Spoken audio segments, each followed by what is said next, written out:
Chicago, 1929. The city of sin, jazz, and prohibition.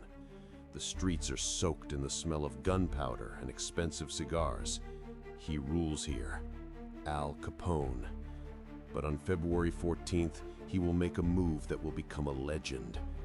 The St. Valentine's Day Massacre. 7 corpses, 0 witnesses. The police are at a dead end. Everyone thought they knew the truth, but that was just the tip of the iceberg. Watch until the end, and I'll reveal details from a police report that were classified for almost 80 years. These documents prove that Capone wasn't the only puppet master in this bloody game.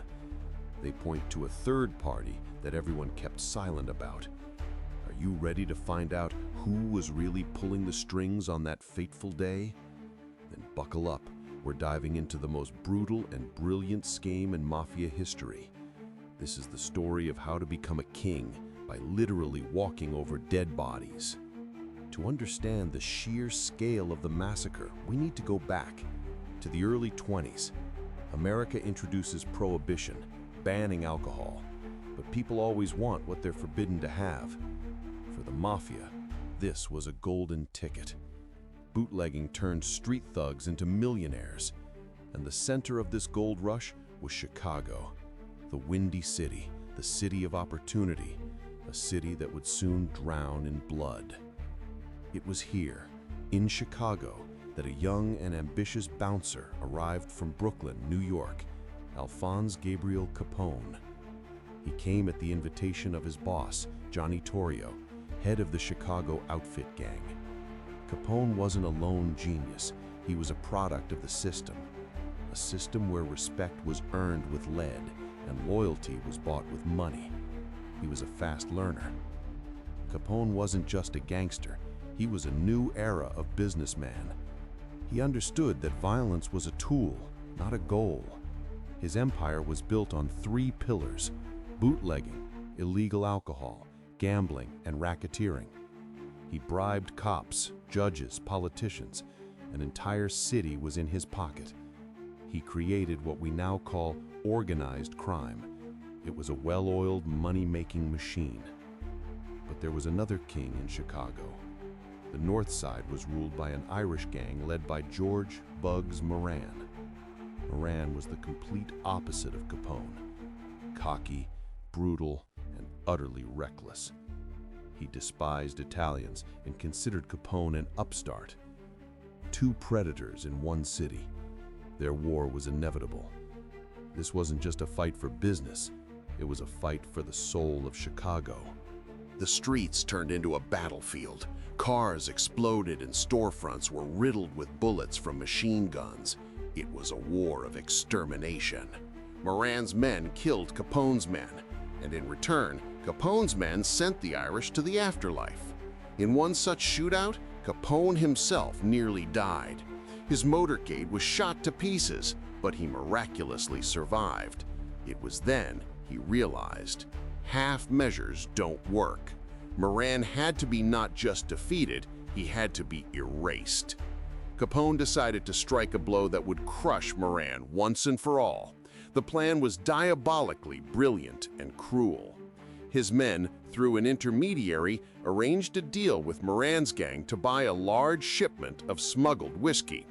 The meeting was set for the morning of February 14, 1929, Valentine's Day. The location? An ordinary garage on North Clark Street, which the Irish used as a warehouse. Meanwhile, to secure a 100% alibi, Capone himself left for his mansion in Miami. He conspicuously met with prosecutors, gave interviews, and acted like a respectable citizen.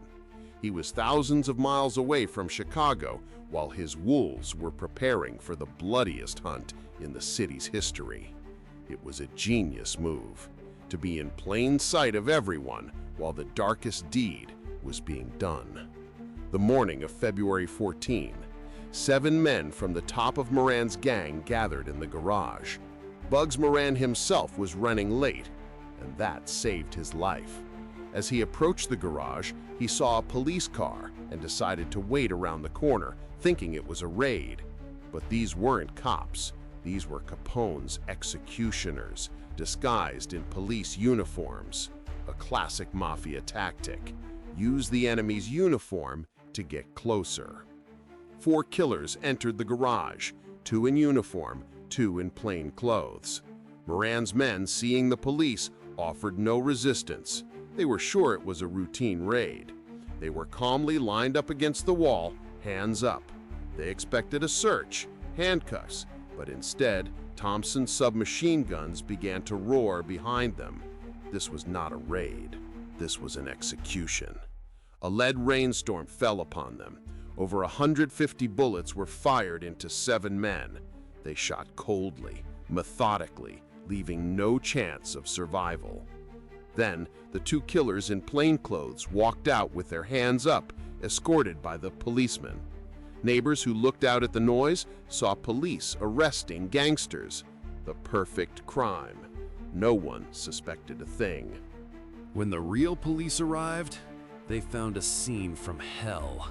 Walls spattered with blood and 7 mutilated bodies on the floor. One of them, Frank Gussenberg, was hit by 14 bullets, but was still alive. When a police officer asked him, "Who shot you?" he whispered, bleeding out, "Nobody. Nobody shot me."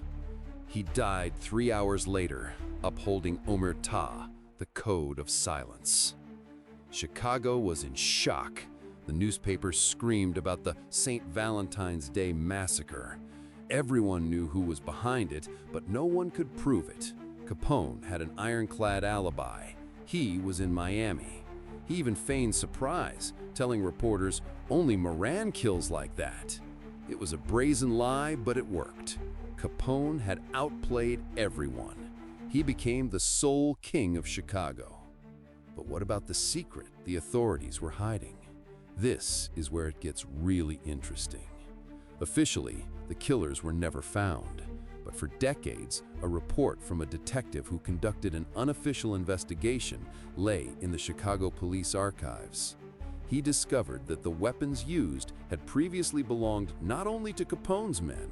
The trail led to a third party. This third party was the Egan's Rats gang from St. Louis. They were known for their brutality and for often working as hired guns. The detective found a witness who saw one of the hitmen from this gang in Chicago the day before the massacre. Why did the police hide this information? Because this gang was a secret informant for the FBI in another much larger case. It turns out Capone might have hired men for his dirtiest work who were under the protection of the feds. This explains why the investigation hit a dead end so quickly. Nobody wanted to open that Pandora's box.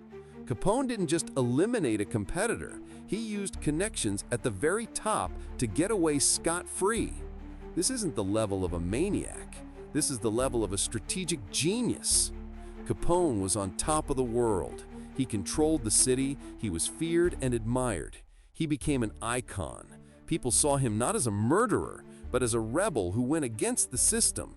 He opened soup kitchens for the poor during the Great Depression. He was both Robin Hood and Dracula in one person, a complex, multifaceted personality woven from contradictions. But every empire eventually falls. Capone was untouchable on charges of murder and bootlegging, but they got him on what they get all rich men for: taxes. Agent Elliot Ness and his team, the Untouchables, couldn't prove his bloody crimes, but they could prove that he didn't pay taxes on his enormous income. In 1931, Al Capone, the king of Chicago, the man who held an entire city in fear, was sentenced to 11 years in prison for tax evasion. He was sent to the most dreaded prison at that time, Alcatraz. There, he lost everything: power, money, health. Syphilis, which he contracted in his youth, destroyed his mind. From a brilliant strategist, he turned into a shadow of his former self. He was released from prison a sick and broken man. The gangster era was fading into the past. Capone died in 1947 from a heart attack in his Miami mansion. The very same mansion that once served as his alibi became his final resting place. The king was dead, but his legend lived on. The legend of a genius and a maniac who changed Chicago forever. So who was he? A genius who built a business empire when others could only shoot?